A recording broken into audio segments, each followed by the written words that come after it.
হরে কৃষ্ণ।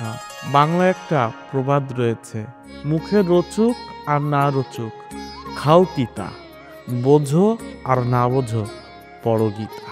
যদি আমাদের মুখে ভালো লাগলেও আর না লাগলেও আমাদেরকে তিতা খেতে হবে। তিতা খেলে আমাদের শরীরটা ভালো থাকবে। আর আমরা বুঝি বা না বুঝি আমাদেরকে গীতা পড়ে যেতেই হবে। অনেকে বলে গীতা পড়লে আমরা কিছু বুঝি না, কিন্তু আমাদের এই মানব জীবনের ম্যানুয়াল গাইড হচ্ছে এই শ্রীমদ্ ভগবদ গীতা। তো আপনাদের সকলকে জানাই এই গীতা জয়ন্তী মহোৎসব ও মোক্ষদ একাদশীর কৃষ্ণপ্রীতি ও শুভেচ্ছা।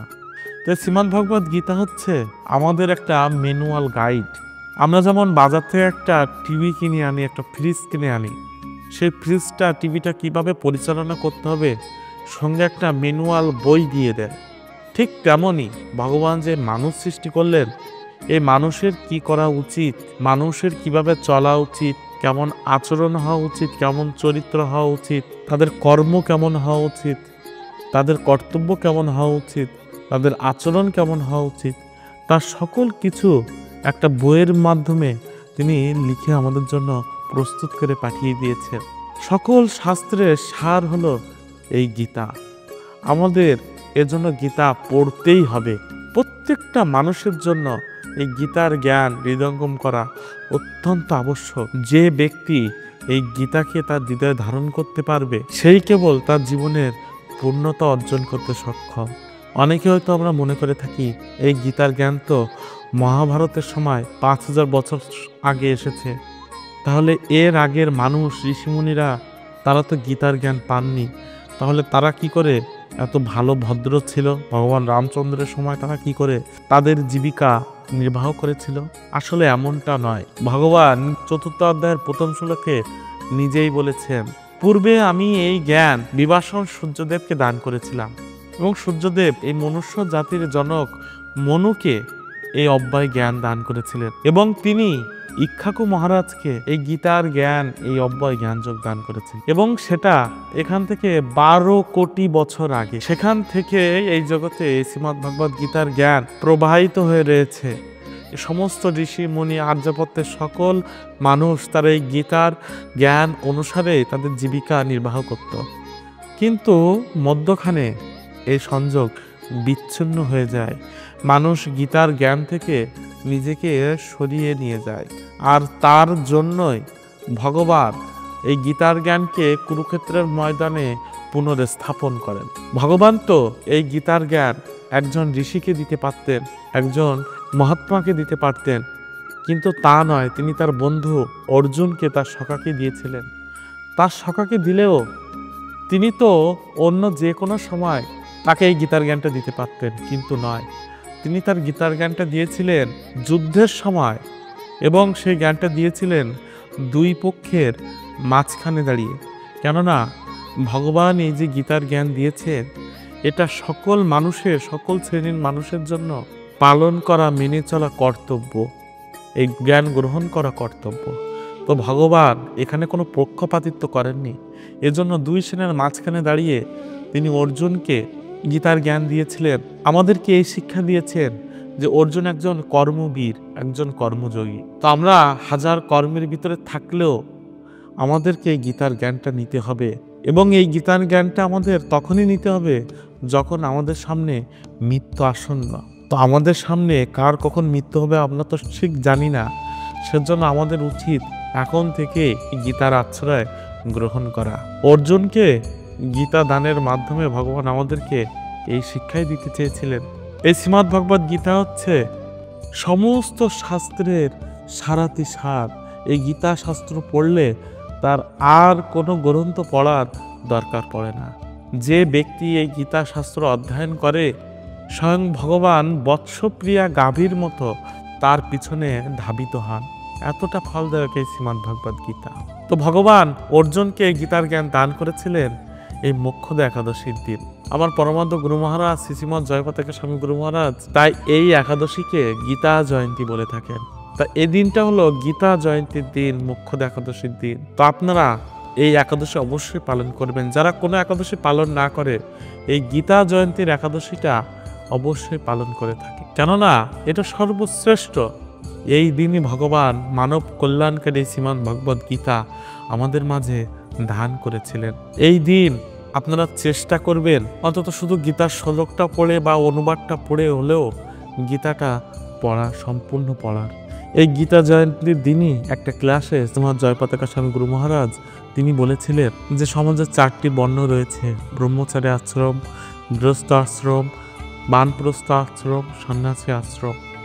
এক একজনের কর্ম পন্থা ভিন্ন ভিন্ন, কিন্তু প্রত্যেকের জন্য একটা বাধ্যতামূলক কার্য রয়েছে, সেটা হলো গীতা অধ্যয়ন করা। বিশেষ করে যারা গৃহস্থ ভক্ত রয়েছে, গৃহস্থ জীবনটা পালন করা অতটা সহজ নয়। 4 আশ্রমের ভিতরে সবথেকে কঠিন আশ্রম হচ্ছে এই গৃহস্থ জীবন। যদি কোনো ব্যক্তি গৃহস্থ জীবনে গিয়ে গৃহস্থ জীবনের নীতি সঠিকভাবে পালন না করে, তাহলে তাদেরকে একটা নরকে পতিত হতে হয়। সেই নরকটা সম্পূর্ণ কৃমি দিয়ে নির্মিত। গুরু মহারাজ বলেছিলেন এই নরকের কথা আর বেশি না বাড়িয়ে নরক থেকে কিভাবে উদ্ধার হতে হবে সেই পন্থা আজকে আপনাদের বলবো। গৃহস্থদের অনেক দায়িত্ব, বাদবাকি যে 3 আশ্রমের লোক রয়েছে তাদের পরিচালনা করে এই গৃহস্থ সম্প্রদায়ের লোক। তো এই গৃহস্থ জীবনের এই পাপ থেকে মুক্ত হওয়ার জন্য আমাদেরকে দান করা উচিত। তো গীতা ভাগবতমে বারবার বলা হয়েছে দান করতে হবে সুপাত্রে, এবং দান করতে হবে সেটা হলো বৈদিক দান। তো এই জগতে যত রকম দান রয়েছে তার ভিতরে সর্বশ্রেষ্ঠ দান হচ্ছে শ্রীমদ্ ভগবদ গীতা দান, গীতার জ্ঞান দান। তাই মোক্ষদ একাদশীর দিন ভগবান অর্জুনকে গীতার জ্ঞান দান করেছিলেন। এই দিন যদি কেউ গীতার জ্ঞান দান করতে পারে, গীতা দান করতে পারে, তাহলে সে জগতের সর্বশ্রেষ্ঠ স্থানে, সর্বশ্রেষ্ঠ আসনে অধিষ্ঠিত হওয়ার যোগ্যতা রাখে। তাই যারা গৃহস্থরা রয়েছেন চেষ্টা করবেন আপনারা এই দিন একটা করে গীতা দান করার, আপনাদের সামর্থ্য অনুযায়ী দান করা। আপনাদেরকে একটা গল্প বলি। একবার একজন ব্যবসায়ী ছিলেন। ব্যবসায়ী যখন মৃত্যু শয্যায় সজ্জিত, তার সন্তানকে ডেকে বলছে আমাদের ঠাকুর ঘরে যে গীতাটা রয়েছে ওই গীতার উপরে তুমি প্রতিদিন একটু পুষ্প দেবে, তুলসী পাতা দেবে, একটু জল দেবে, ধূপ আরতি করবে, দীপ আরতি করবে। তখন পুত্র বললেন করবো বাবা, কিন্তু কেন করব? তার পিতা বললেন আমার এত সম্পত্তি তুমি যে দেখতে পাচ্ছ, আমি যখন আমার ব্যবসায়িক কাজে বেরোতাম প্রতিদিন বেরোনোর আগে আমি গীতাতে প্রণাম করে একটা পুষ্প দিয়ে, তুলসী পাতা দিয়ে, ধূপ আরতি করে আমার ব্যবসায়িক কাজে যেতাম। অনেক সমস্যা থাকলেও সেটা সমাধান হয়ে যেত।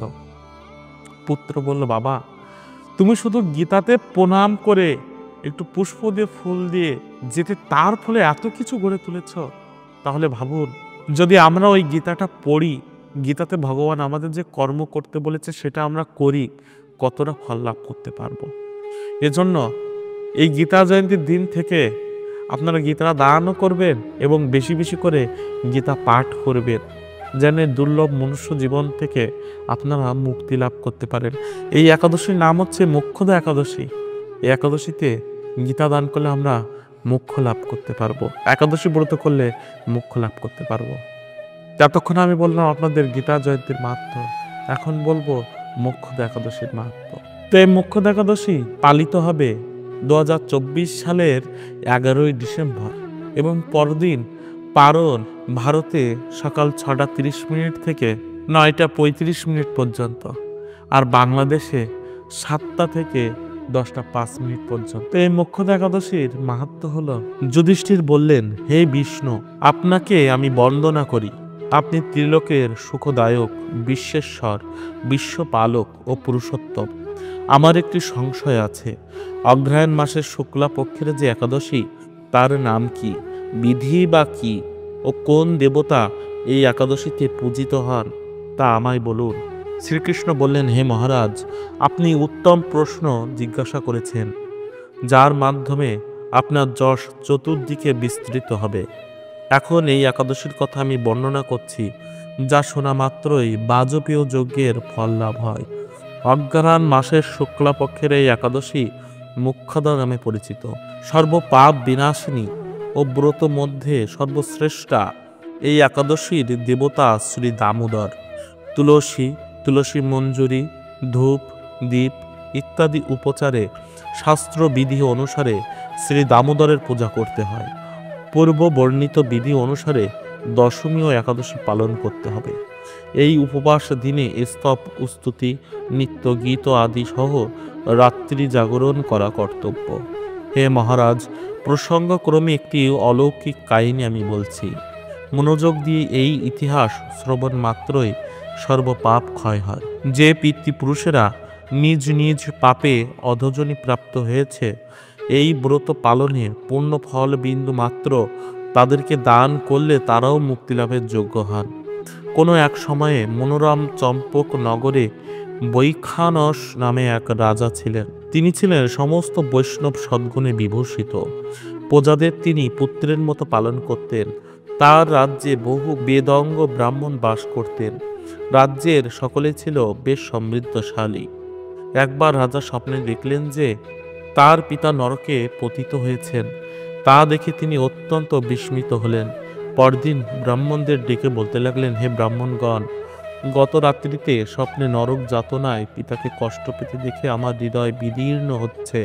তিনি আমাকে লক্ষ্য করে বলতে লাগলেন, হে পুত্র, তুমি আমাকে নরক সমুদ্র থেকে উদ্ধার করো।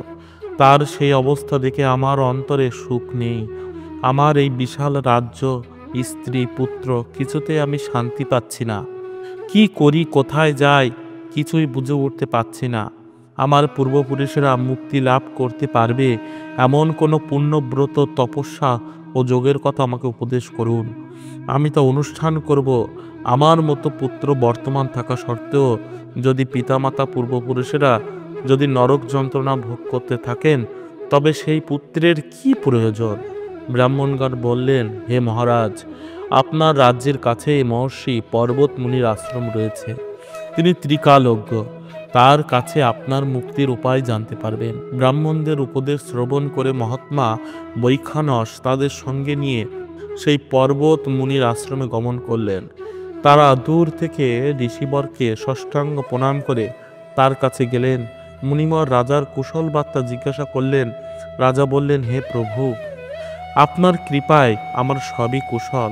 তবে একদিন আমি স্বপ্নযোগে পিতার নরক যন্ত্রণা ও কাতর আর্তনাদ শুনে অত্যন্ত দুঃখিত ও চিন্তাগ্রস্ত হয়েছি। হে ঋষিবর, কোন পুণ্যের ফলে তিনি এই দুর্দশা থেকে মুক্তি পাবেন, তার উপায় জানতেই আপনার শরণাগত হয়েছি। রাজার কথা শুনে পর্বতমুনি কিছুক্ষণ ধ্যানস্থ হয়ে বললেন, হে মহারাজ, পূর্বজন্মে তোমার পিতা অত্যন্ত কামাচারী হওয়ায় তার এরকম অধোগতি লাভ হয়েছে। এখন এই পাপ থেকে মুক্তির উপায় বর্ণনা করছি। অগ্রহায়ণ মাসে শুক্লাপক্ষের মুখ্যত একাদশী পালন করে সেই পুণ্যফল পিতাকে প্রদান করো। সেই পুণ্য প্রভাবে তোমার পিতার মুক্তি লাভ হবে। মুনির কথা শোনার পর রাজা নিজ গৃহে ফিরে এলেন। সেই পবিত্র তিথির আবির্ভাবে তিনি স্ত্রী পুত্রাদি সহ যথাবিধি মুখ্যত একাদশী ব্রত পালন করলেন। ব্রতের পুণ্যফল পিতার উদ্দেশ্যে প্রদান করলেন। ওই পুণ্যফল দানের সঙ্গে সঙ্গে আকাশ থেকে পুষ্প বৃষ্টি হতে লাগলো। হে পুত্র, তোমার মঙ্গল হোক। এই বলতে বলতে বৈখানস রাজা পিতা নরক থেকে মুক্ত হয়ে স্বর্গে গমন করলেন। এ মহারাজ যুধিষ্ঠির, যে ব্যক্তি এই মঙ্গলদায়িনী মুখ্যত একাদশী ব্রত পালন করে তার সমস্ত পাপ বিনষ্ট হয় এবং মৃত্যুর পর মুক্তি লাভ করে। এই ব্রতের পূর্ণ সংখ্যা আমিও জানি না। চিন্তামণির মতো এই ব্রতটি আমার অত্যন্ত প্রিয়। এই ব্রত কথা যিনি পাঠ করেন এবং যিনি শ্রবণ করেন, উভয়েই বাজপেয় যজ্ঞের ফল প্রাপ্ত হন। তো আপনারা শ্রবণ করলেন এই মুখ্যত একাদশীর কত বড় মাহাত্ম্য রয়েছে। আমরা অনেক সময় দুশ্চিন্তা করি, আমাদের পিতামাতা যারা পরলোক গমন করেছে তাদের আমরা কি করে উদ্ধার করব, কি উপায়ে তাদের আমরা সদ্গতি লাভ করাতে পারি। তো ভগবান আমাদের একটা সুবর্ণ সুযোগ করে দিয়েছেন। কোনো বেশি খরচ তো করতেই হবে না, বরঞ্চ খরচ করতেই হবে না। আপনারা শুধুমাত্র একটা দিন উপবাস করবেন, মুখ্যত একাদশী নিষ্ঠা সহকারে পালন করবেন, তাহলে সেই পুণ্যের প্রভাবে আপনাদের পিতৃপুরুষ সবাইকে উদ্ধার করতে পারবেন। যারা অধঃপতিত হয়েছে তাদেরকে উদ্ধার করতে পারবেন, আপনারা নিজেরাও উদ্ধার হতে পারবেন। এবং বছরের শ্রেষ্ঠ তিথি এই গীতা জয়ন্তী। আপনারা অবশ্যই এই দিন গীতা দান করবেন, গীতা পড়বেন। এই গীতা দান কাকে করা যেতে পারে? পিতা পুত্রকে করতে পারে, পুত্র পিতাকে করতে পারে, স্বামী স্ত্রীকে করতে পারে, স্ত্রী স্বামীকে করতে পারে, আপনারা আপনাদের বাবা মা শ্বশুর শাশুড়ি আত্মীয় স্বজন সবাইকে দান করতে পারবেন। তাই এই দিন অবশ্যই আপনারা গীতা দান করবেন এবং চেষ্টা করবেন ছিল অভয় চরণাবিন্দ ভক্তি বেদান্ত স্বামী প্রভুপাদের এই যে শ্রীমদ্ ভগবদ গীতার যথাযথ এটা দান করা। কেননা বাজারে আপনারা অনেক গীতা পেয়ে যাবেন, 10 টাকারও ছোট গীতা পেয়ে যাবেন, কিন্তু এই গীতাটা সবার জন্য অতি মঙ্গল ফলদায়ক। কেননা এই গীতাটার যিনি তাৎপর্য করেছেন তিনি একজন শুদ্ধ মহাত্মা, তিনি ভাগবত বিশারদ, তিনি ভাগবত তত্ত্ব উপলব্ধি করেছেন, তার নিজের জীবনে আচরণ করেছেন। আমরা যেমন একজন সায়েন্সের শিক্ষকের কাছে ভূগোলের বই পড়ব না, বা সায়েন্সের শিক্ষকের তাৎপর্য করা ভূগোল বই আমরা পড়ব না, বা অঙ্কের টিচারের তাৎপর্য করা ইংলিশের বই আমরা পড়ব না, ঠিক তেমনই বাজারে অনেক ব্যক্তি রয়েছেন যারা গীতার ভাষ্য দিয়ে থাকেন, অথচ তারা নিজেরা ভক্ত নন, তারা ভক্তিটা উপলব্ধি করতে পারেন না। সুতরাং তাদের গীতা যদি আমরা পড়ি, আমরা গীতাটা উপলব্ধি করতে পারবো না, বুঝতে পারবো না। এর জন্য একজন শুদ্ধ ভক্ত যিনি গীতার ভাষ্যটা আগে নিজের হৃদয়ঙ্গম করেছেন, উপলব্ধি করেছেন, তার ভাষ্য তার লেখা যখন আমরা পড়ব তখন সেটা আমরা হৃদয়ে ধারণ করতে পারবো, সেটার মাহাত্ম্যটা উপলব্ধি করতে পারবো। এর জন্য আমাদের এই শ্রীমদ্ ভগবদ গীতা যথাযথই নিতে হবে। আপনারা চেষ্টা করবেন এটাই নেওয়ার এবং এটাই দান করার, তাহলে আপনাদের নিজেদের জীবন তো উন্নতি সাধন করবে এবং সাথে সাথে আপনার আত্মীয় স্বজন যাকে গীতা দান করবেন তার জীবনটা আপনি পাল্টে দিতে সমর্থ হন। তো এই ছিল আমার আজকের ভিডিও। হরে কৃষ্ণ। পঞ্চভূতে নির্মিত এই দেহ কেবল বস্ত্র যে, আত্মারি সঠিক ঠিকানা বাস্তব